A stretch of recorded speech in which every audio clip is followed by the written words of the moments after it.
अस्सलाम वालेकुम। मिर्ज़ा साहब हाज़िर हैं एक और वीडियो के साथ। तर्जुमातुल कुरान के पेपर को लेकर स्टूडेंट्स काफ़ी परेशान हैं। सो मेरे बेटे, मैंने लास्ट वीडियोस में भी आपसे बताया है ये बहुत आसान पेपर आपका इंशाल्लाह होगा।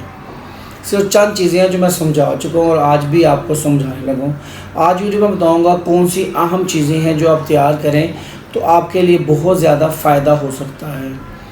काफ़ी स्टूडेंट्स मुझसे पूछ रहे हैं कि कुछ लॉन्ग क्वेश्चन बता दें या हम कुछ अहम सूरतों के आयात बता दें। तो सारा कुछ बुक के अंदर मौजूद है। सो आप अपनी बुक पकड़ लें और ये वीडियो इतनी लंबी नहीं बनाऊंगा मैं, 3 से 4-5 मिनट की वीडियो है क्योंकि इसमें इतना ज़्यादा डाटा नहीं है। सो हम टाइम ज़ाया नहीं करते।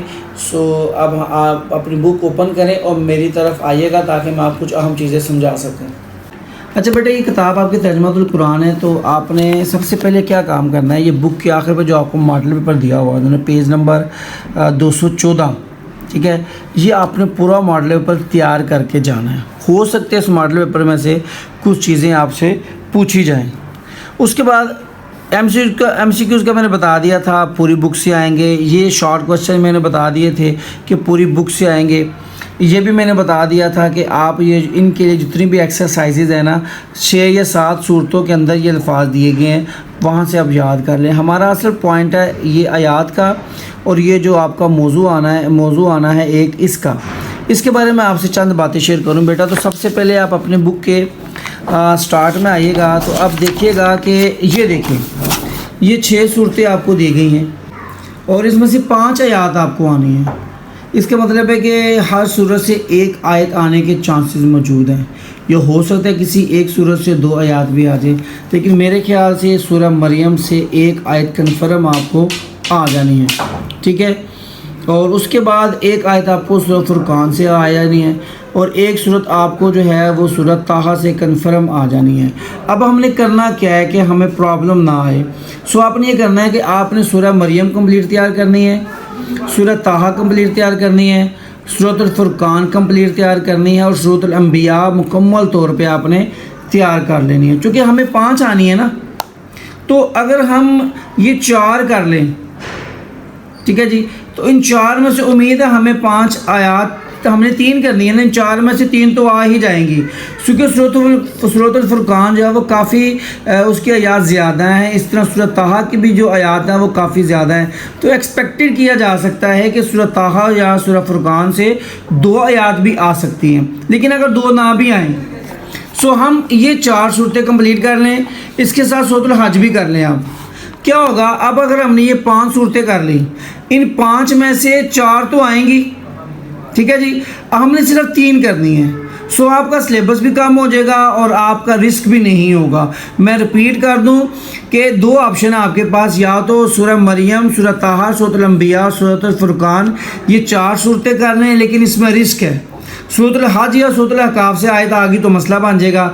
तो इससे बेहतरीन ऑप्शन ये है कि आप पहली जो 4 सूरतें हैं इनको कंप्लीट तैयार कर लें, ठीक है, ताकि इनमें से 3 आयात जो है आपको ज़रूर तर्जमे के लिए आ जाएंगी इंशाअल्लाह ताला, ठीक है जी।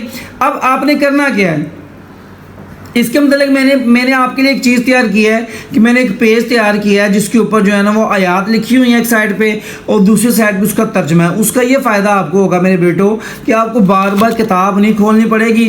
वो पेज आपके पास होगा, मोबाइल खोला, उससे तर्जमा और आयात देख के तर्जमा याद कर लिया। ये आपकी आसानी के लिए मैंने वर्क किया है, जो आपसे मैं अभी इंशाल्लाह आपके साथ व्हाट्सएप ग्रुप में, सोशल मीडिया ऐप या किसी भी जितने भी मेरे सोशल मीडिया ऐप हैं वहाँ पर मैं आपके साथ इंशाल्लाह शेयर कर दूंगा। सो मेरे मुताबिक जो आपको मैं गेस देने जा रहा हूँ वो ये है सूरह मरियम। मैं दोबारा आपको बता दूँ, सूरह मरियम आपने तैयार कर लेनी है, सूरतुल ताहा, सूरतुल अंबिया और सूरतुल फुरकान, और साथ एहतियातन सूरतुल हज आप कर लीजिएगा, ठीक है जी। मेरे मुताबिक सूरह मरियम से एक आयत आएगी, एक आपको आयत सूरह हज से आएगी और एक आयत आपको सूरह ताहा से और एक सूरतुल अंबिया से। इन चारों से एक एक आयत आपको इंशाअल्लाह ताला पेपर में आ जाएगी। अब हमारा आ गया अगला सवाल, ये देखिएगा जो हम जिसके मतलब बच्चे ज़्यादा परेशान हैं कि 10 में से किसी एक मौजू पर नोट लिखें।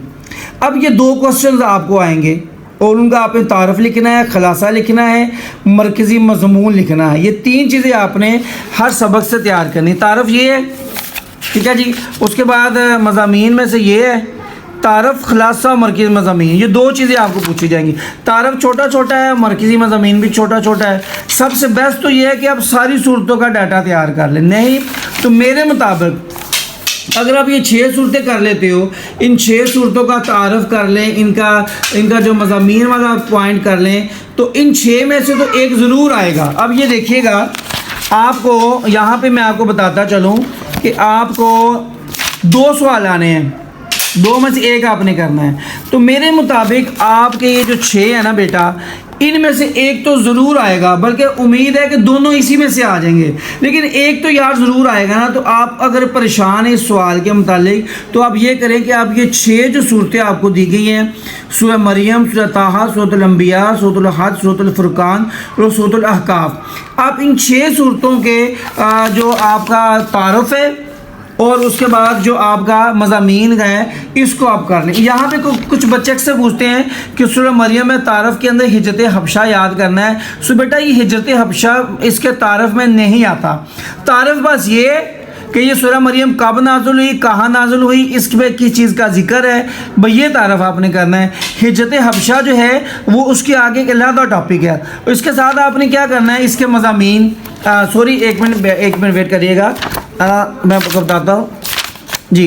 तारुफ, खुलासा और मरकज़ी मज़ामीन, जी ये चीज़ें आपने करनी है। खुलासा किसी का दिया नहीं हुआ, जिसका दिया होगा वो आप कर लीजिएगा, ठीक है जी। इसके अंदर सिर्फ 2 चीज़ें बताने वाली थी आपको कि आपने जिनके मतलब बच्चे परेशान थे, वो ये था कि आपके ये सवाल और ये सवाल, इसके मतलब मैंने आपको गाइड कर दिया। उम्मीद है कि आप लोग इसके मुताबिक बेहतरीन तैयारी कर पाएंगे। बाकी अल्लाह ताला हम सबको सलामत रखे, अपना खूब ख्याल रखिएगा। अस्सलाम वालेकुम।